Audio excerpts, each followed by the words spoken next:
Good morning, everyone. Very happy to see like many faces this morning. I know it's super early, right after the gala dinner, so it means a lot to me to see many faces, friendly faces, and unknown faces. I love it. Thank you very much.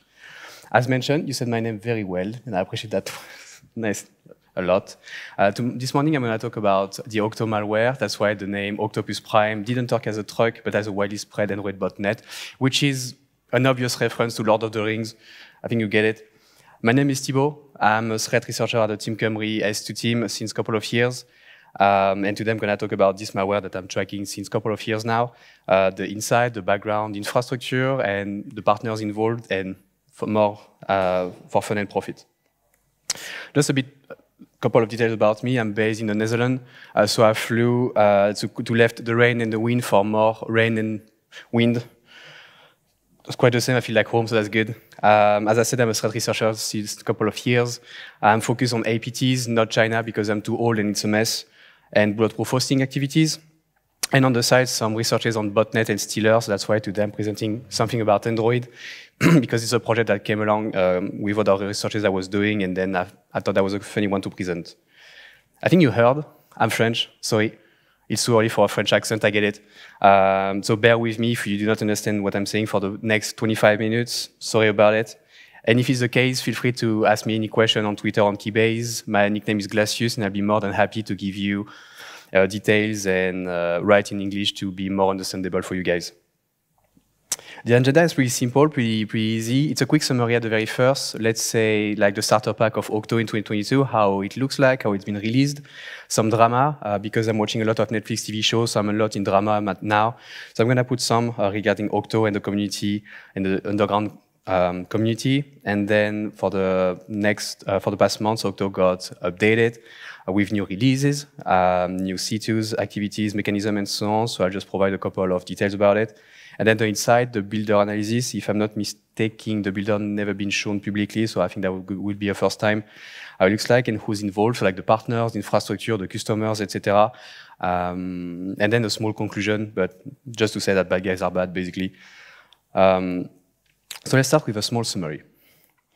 In 2022, Octo has been mentioned on a couple of forums and described by two guys, but which technically the same, architect or good luck. Depends on the forum you're looking at. The architect or good luck nickname will be used, but it's the same guy behind. It's the developer/owner of Octo. And at that time, we've seen that Octo was supporting a lot of capabilities brought by the Exobot Compact malware, which is an Android botnet that has been leaked publicly a couple of years ago. And at that time, in 2022, the malware was mainly targeting banks in Europe, like from Spain, Portugal, and Italy, with like really obvious mechanism or like known mechanism and use mechanisms, such as impersonating apps on the Google Play Store by using infected website to drop the payload. And that was quite an easy access. You just have to ask a couple of messages on XSS to the architect, just asking like for some details, prices about Octo, and the guys was basically like, yeah, just answer in PM, and that was mainly it. And some customers were always quite involved into this server and this payload, because as you can see on the right, someone on the bulletproof hosting thread on XSS, Crazy RDP, if you know about it, was saying that it was okay to move 25 server hostings Octo on Crazy RDP. So some customers were quite involved into it, and based on the price, those people have quite some money. In early 2024, that's part of the drama. That's my stuff. I like it. Someone leaked the code source of Octo. So I'm just thinking, if someone leaks a malware that's already been built from a leak, is it like a double leak? I'm not sure. Just a theory. So the code source has been leaked. And a couple of months before, in November, pay attention to the date, is the 20th of November 2023. Someone in the thread was saying that he got access on the main panel of Octo by just exploiting a vulnerability. The architect or the owner said that that guy is Turkish. He used a vulnerability fair with just selling Turkish botnet. So assessing that guy is Turkish, and just the guy really replied, yeah, I'm not, and so on. So I tried to investigate to see if the guy behind is really Turkish or not. And how I found out, like about the thread and so on, basically someone on XSS asked the architect if Octo botnet 3.0 was already out and if it was easy to access and so on. I thought it was not, and the architect said it's a scam, so please report and contact him in private messages for actual detail. So as I said, the message from the Turkish guy, or the assumed Turkish guy, was set in the 20th of November 2023. And when you check the Telegram of the botnet 2.0, the first message is on the 21st of November 2023. So like quite the same day, like the day after. Just saying is the guy is selling Octo botnet 2.0 with the exact same capability that Octo botnet 1.0, which is already weird. When you checked, because the guy was sharing a couple of screenshots, videos, configuration, activities, and so on. And one of the C2 he shared was basically hosting only Turkish bots. So like one of the first evidence that the guy was Turkish behind, or at least has some Turkish interest. And one OPSEC fail, a small one. He shared a video configuration of like the botnet of Octo, and when you see on the left and on the top of the screenshot, all the repositories are in Turkish language. So once again, a couple of fails just to prove that the guy is Turkish behind. And when we checked on the configuration of the C2 on the main panel he was using, all the custom templates, so like for the customer and for himself, were all written in Turkish. And plus, in November 2023, two C2s got released, octobusiness.com.tr for Turkey, and businessocto.com.tr for Turkey. And last evidence for us, by looking at NetFlow's data, we were capable of finding that all the bots related to one of the controllers from that guy were all Turkish bots again. And furthermore, a bit later on the Telegram, the same Telegram from that guy, he was saying that yeah, the architect is just, how do we say, has-been, if it works. And he has to let the new generation developing new stuff and just let it go. And at the very end of this project, the fake project, they were selling Octo botnet 3.0 for like 10,000 a month. Don't pay that much for like a botnet. I mean, this video is recorded, even the bad guys, if you see that, don't pay that much, you don't need that. I'm not gonna go over the malware analysis because it's not the topic of the day, and we released a blog a couple of months ago regarding the insight of the malware with all the C2 parameters through the C2 communication, also the whole process to decrypt everything and to have all the results. So if you want to check with more details and with better looking screenshots such as this one to see all the parameters and how it looks like, how it works with the botnet ID and all the capabilities, feel free to check on this blog or just reach out later. In 2024, so this year, and a couple of weeks ago, Clify Labs on Twitter have found a couple of new Octo C2s and Octo IOCs and payloads that looked like the Octo 1.0, but not the exact same, like a couple of more capabilities, a couple of more commands. So they checked, and around that time, the architect, or good luck, because now that's on another forum, it's not on XSS, but the other one, if you know, you know, basically explained that Octo was released and customers from Octo 1 were already allowed to access it. And they went through all the commands involved into the malware. More or less, they're all the same, even if the guy said that all the code has been rewritten completely. Not the case, never. And a couple of like typo issue as well. If I just want to highlight one of the commands. To me, it's like a typo issue, either from Clify or either from the developer of the malware. But because I like Clify people, I would say it's the malware developer that made a mistake. So the panel smartware, which technically should be panel smartware, is actually a reference to what you see on the bottom right is the source code of the builder. So that's why I can assess what's happening here. The panel smartware is actually just a reference to the smartware command that I'm going to talk about later in the botnet, which is basically the inject configuration command to get all the details in the payload related to.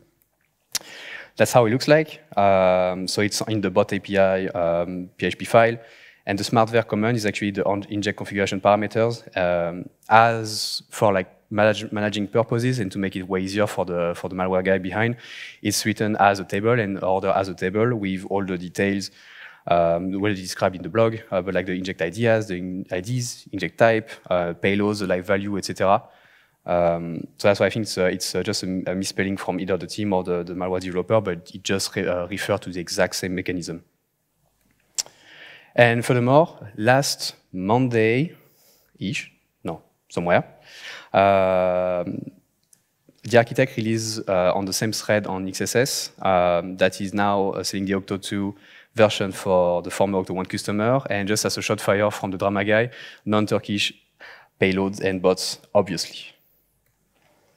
There is a way, that's how we did the stats on the blog, there is a way to get all the bots activity from the C2s I'm not showing the exact command to do, but if you have any question, I'll be more than happy to share you how to get the stats.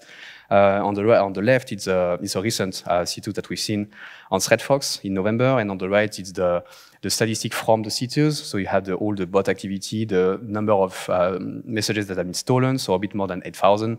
The stats from the bots, so mainly Turkish in this case, and unknown. And at that time, so like I checked basically this morning before finishing the slides, 87 bots were still alive. So at that time, from 2024, we can already assess that more than 40 million of messages have been stolen. A lot of VNC tasks are still happening, and 1,000 of bots are still alive as of today. And on one of the last posts of the architect on XSS, that's why you have the name XSS on the screenshot, he shared the new looking C2s for Octo 2.0, and you can see on the weekly and alive bots, there is more than 1,300. So that's quite interesting to see that the new release has been pushed a couple of days and weeks ago, and there are already like 1,000 of bots available, which do tend to say that the new capabilities are actually really working well. It's time for the insight. As I said, the builder never been shown publicly, so that's how it looks like. So I had to hide a couple of things because, I mean, yeah, it's obvious. Couple of things that are really interesting on this one. The useful contacts, which I named the partners. The people that are working behind or actually give some help to the customers and the Octo developer. So I'll go through them a bit later. And another interesting part, you have 2 different licenses for Octo. The plan limited, which give you like 10 templates a week for your payloads, and 20 daily crypts, so 20 payloads. And the business one, which just allow you to have a bit more payloads, crypt, and so on. One of the partners I focused the most on is BeerHost. So if you never heard of BeerHost, is as any kind of other bulletproof hoster provider, provide bulletproof VPS and servers. There's also fast-through technology just to hide your traffic a bit more easier and with like a nice UI and so on. So that's actually nice for the cyber criminal, of course, and not for us defenders. It basically advise the service on XSS mainly and on the Telegram channel. And there is a relation between BeerHost and Shengwei because I was interested to see what's behind, how it looks like, and I wanted to track the infrastructure to be sure where the whole infrastructure is actually based. Checking on the controller, we have an AS named shengweias.hk for Hong Kong. But when you check for the whole IPv4 prefixes, they are all in Russia. It's the first red flag. And when you check the whois data, there are a couple of more interesting details, such as the registration email on the domain, Bernard email, webmail, with a name, Victor Zaysef. Sorry if I say it not nicely. And on the DNS record, there is a SOA record with another email address, processor@gmail.com. And if you're already into like the ransomware activities and so on, and carding processor is a username you should know already. There is someone that worked on it a couple of years ago, Joshua Penny, so shout out to that guy. The links is in the slide, but also in the detailed blog, a detailed paper on the VB website. Basically mapping the whole whois records and all the pivots that were possible at that time.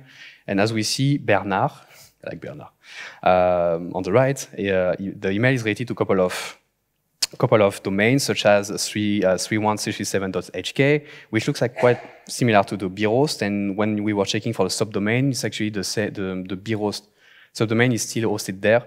There's already a link between Shengwei and BeerHost at that time.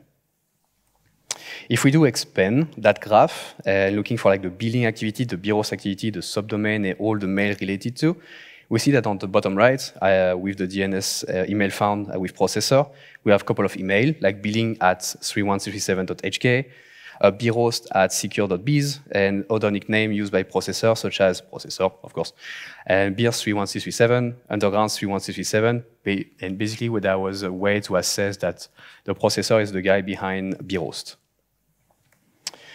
Looking on the processor username on different forum, we were capable of finding that that guy was selling bulletproof hosting services called Underground and BeerHost. You can see on the top left, on the top right, with all the different Telegram channel. And on this post, the contact information include Telegram accounts, such as the Underground 31337, billing 31337, and beer 31337, which is the username we found before. And I try to investigate about the guy behind the processor. I think I have the guy, I have the name, I have everything. I still need more evidences, but the guy, I'm quite sure about it, is living in Russia, of course, and in Kazan, to be precise. So if you have any more information about the processor, feel free to come to me if you have any insight, and I'll be okay to share what I found on the guy. And of course, a bulletproof processor never come along alone. A couple of months earlier, they shared on Telegram that they were finally partnering with fast food technology, not their own, but a provider that is really known in the community. I think you know the name, but Yali Shanda, who is one of the most prominent and most known provider regarding like fast food bulletproof hosting since a long time. I'm not even sure when, but he's really known in the community. So like, that's the thing with bulletproof hosters. If you do some investigation on them, there is like a lot of layers. It's just like you have the front, but then you have another layer and another layer and another layer. So like just an advice, peel away the layers and try to not cry because it's really painful. And furthermore, when I tried to just prove that all the servers were located in Russia, basically the guy on Biros on XSS really said it right away. Yeah, we are located in Russia. Thanks, mate. And because of a mistake they made, I think it's an obsec from a victim server they used, we were capable of identifying one of our part of infrastructure located in St. Petersburg. So we have quite an idea where the guys are. The second partner is Indobox7, who is responsible for the injects. So injects are basically just small mechanisms that interact with the victim assets and can perform a couple of stealing mechanisms and so on. Indobox is someone really known in the community because he worked quite a lot with Allianz, Cerberus, Ermac, O, and Hook malware. Again, he's advertising his services on different underground forums. He has also 2 websites, so if you want to order, or if you want to go on him and ask a couple of questions, feel free. You have a clear link and of course, an onion one.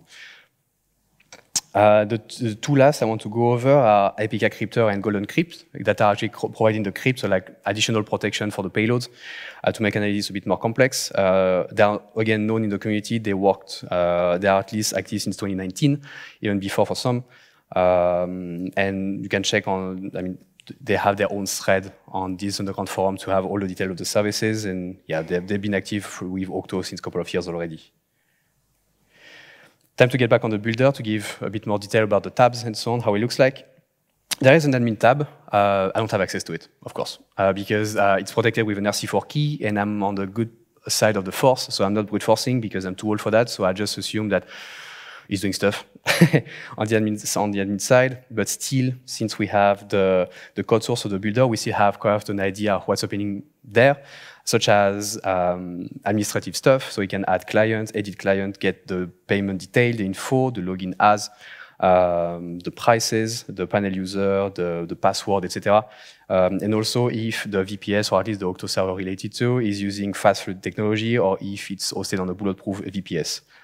So like basically the admin has the hand on basically everything. Then you have the template, the bot template tab. It's really common, this one. If you're working on Android botnets, it's quite the same template or like the same kind of Windows. Really known for that. You can configure the whole payload there with the permission you're interested by, the name and the domains on the bottom left.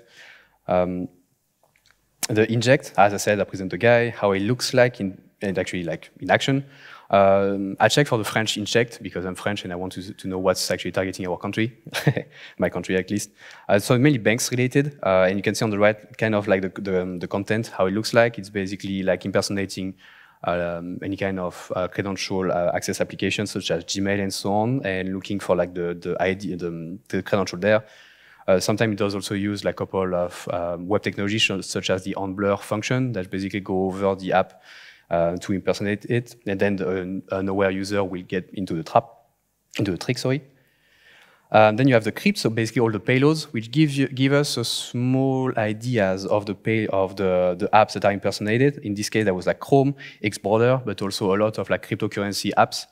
And one nice part for us is on the right, you can see there is a log file accessible, and that gives a couple of details on how the builder is, how the crypts are built. So like where the configuration is written, and also a couple of tools that are used to sign the malware and so on. So as you can see, Octo is still using the Uber APK signer, which is an open source tool on GitHub that helps people through a CLD tool to sign any Android application with a provided certificate. Something interesting in this case, they are still using the Android debug certificate with then a signature or hash, a SHA-256, that we can use to hunt for new payloads online, such as on Threadfox as an example, which I did. And at that time when I checked this thumbprint, that's the name on Threadfox, I got more than 15 malware samples that are actually use the same signing process. It still works today, and there are, of course, way more payloads that you can hunt for on Threadfox or any kind of other public platform. And then there is, of course, a documentation. Customer means documentation. I won't go over it because, I mean, it's just like how to use the VNC mechanism, how to launch your bot commands, how to extract data, where to host your C2s. So like a couple of just small details, but like, yeah, as a service provider, you need a documentation. That was mainly it. I have a small conclusion for today. As you can see, that was a short one. The blog and the paper on VB is way more detailed. Today I wanted to really keep it short because it's too early to go over too many details. But as I want to say, Octo analysis shed some light on the sophistication of mobile threats. Because as you've seen, and you maybe see on the blog if you want to read it, the capabilities of Octo underscore the need of increased vigilance among mobile users. Because for us, we are part of this community in this field, so we are aware of the capabilities, what's happening, and how to counter them. But for like unaware user, such as our family, friends, and so on, they might get into those tricks really easily. So we need more training and more awareness stuff. Octo does attract a lot of customers as well. As I didn't really show all the thread on XSS and the other forums, but when the new release has been announced publicly, a dozen of customers right away got into the thread, asked for the prices, asked for the details, asked for like trial version and so on, because Octo is one of the most used and one of the most attractive botnet, Android botnet for now. And it's a fast-growing mobile threat. As I said, even if it took 10 months for the developer to develop the new version, it's still there, it's still providing more features, and there's a thing, more customer, so then more needs, so then more features, and then make the payload way more tougher to analyze, to detect, and so on. And last word I want to say publicly here, that's not nice to be bad. Thank you very much for your attention. If you have any question, I'm all ears. Thank you.